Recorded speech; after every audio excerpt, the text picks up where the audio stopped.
All of you have studied earlier about plant tissue culture. Now we study about organogenesis and somatic embryogenesis. The generation of entire plantlet from a small plant of a differentiated plant part is known as culturing. The explant can be a root part, stem part, leaf part, or egg, ovule, or anther or pollen grain. Now the term comes organogenesis, that is, generation of an entire organ from root, shoot, and leaves. In organogenesis, we can't use embryo because embryo is an independent structure. It does not have any vascular supply. It is not supposed to be an plant organ. So in organogenesis, root, shoot and leaves but not the embryo are the organs that are induced in the culturing process through the technique of plant tissue culture. First of all, Schools in 1944 indicated that the organogenesis could be chemically induced. It can be induced to generate root. The generation of root is called rhizogenesis, and it can be initiated to generate shoot, and the process is known as collagenesis. Both rhizogenesis and collagenesis can be induced chemically by the application of auxin and cytokinin. A high ratio of auxin in comparison to cytokinin stimulates the formation of root, but a low ratio of the same induce shoot formation. You are seeing in the diagram that an entire rooted plant, a small part of the plant is taken and it acts as a explant. Explant is cultured in the medium. After culturing for a while, some time, it will form an undifferentiated mass of cells that is known as callus. Now, callus can be induced to generate shoot or root by maintaining the ratio of auxin and cytokinin.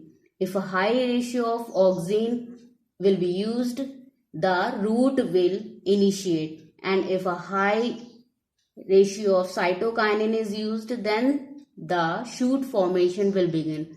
After root and shoot initiation, the regenerated plantlet is acclimatized in the lab condition, and then it is transferred to the field.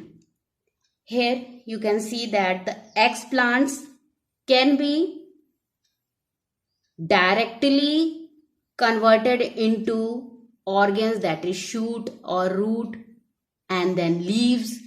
This process is known as direct organogenesis. And if it undergoes through callus phase, this process is known as indirect androgenesis, and the callus phase, that is the undifferentiated mass of cells, leads to the differentiation in the generated new plantlet cells.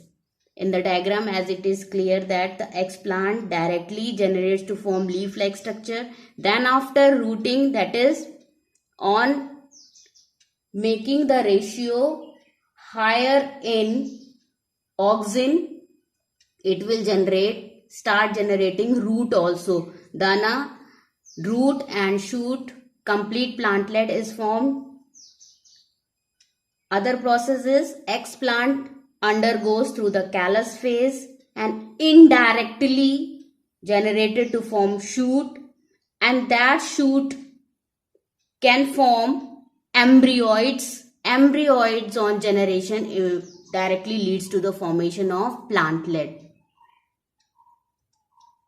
So we come to the conclusion that Organogenesis is the development of organs like root, shoots, leaves in culture media using the auxin and cytokinin.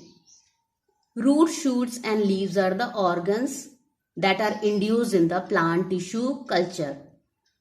And as we have discussed, embryo is an independent structure. It is without any vascular supply, so it can't be used in the organogenesis process. First of all, Scooge has indicated organogenesis using the addition of chemicals like auxin and cytokinin to the media. Here in the figure, when explants induced to generate callus, the process is called de-differentiated. That is, the part of the plant that is determined in its structure and functioning is now undifferentiated without any known structure and function. Whether it can form root, shoot or leaf, it is not determined. So callus phase is called de-differentiated stage. After de-differentiation, when the organogenesis began by modifying the ratio of auxin and cytokinin, redifferentiation occur. So again the undifferentiated callus now can form shoot, that is callogenesis, or it can form root, that is rhizogenesis.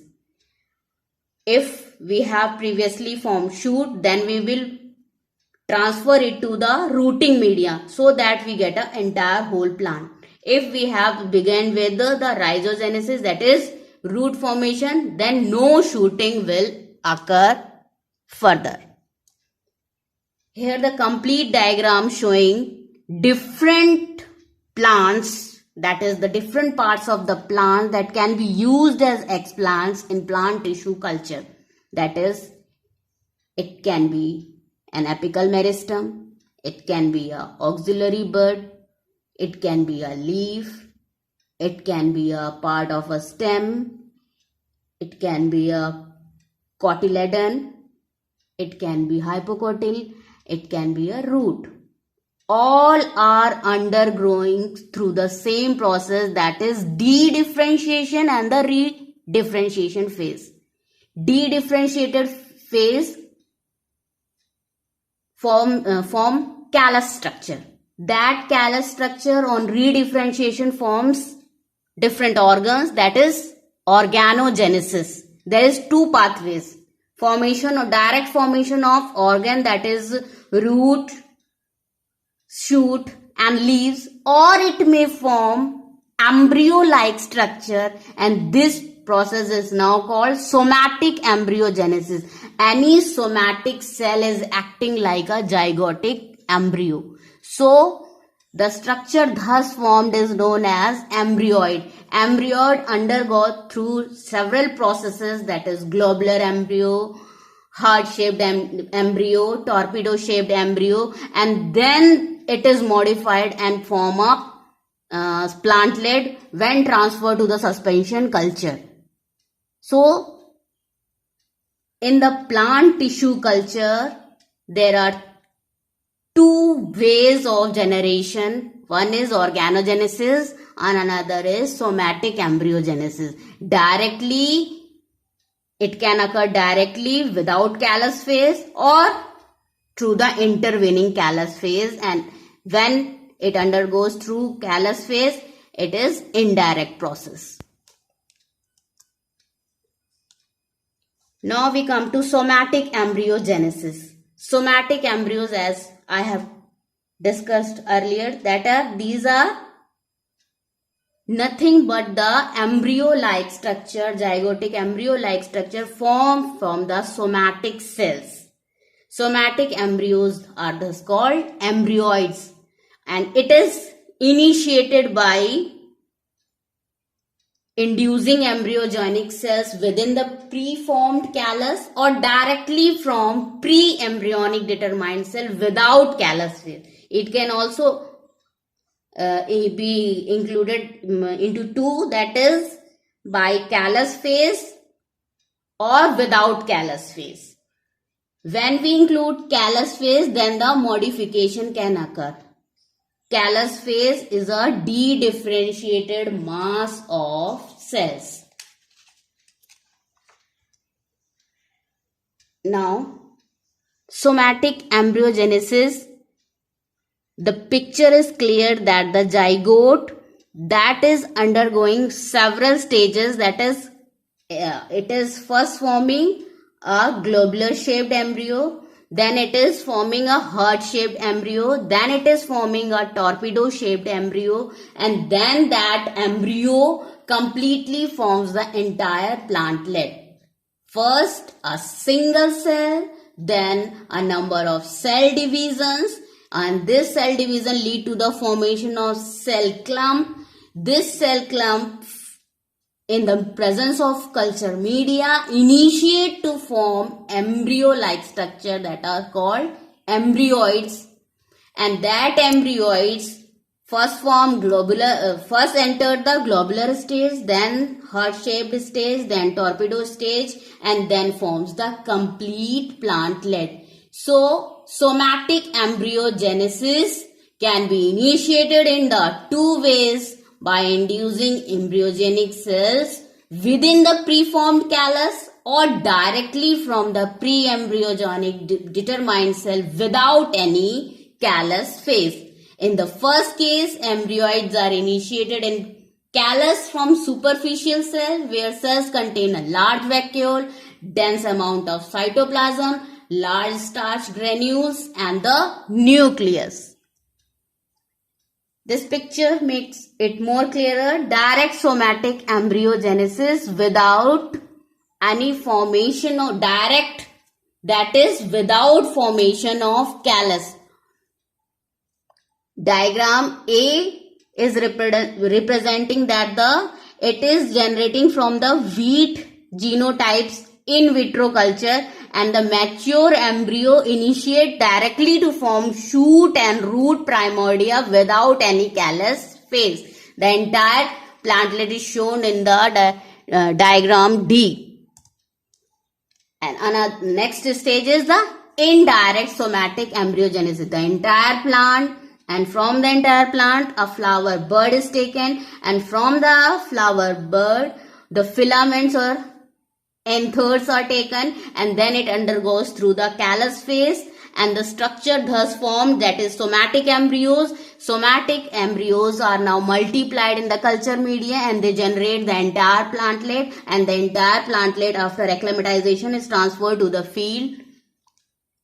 This is all about organogenesis and somatic embryogenesis. Thank you.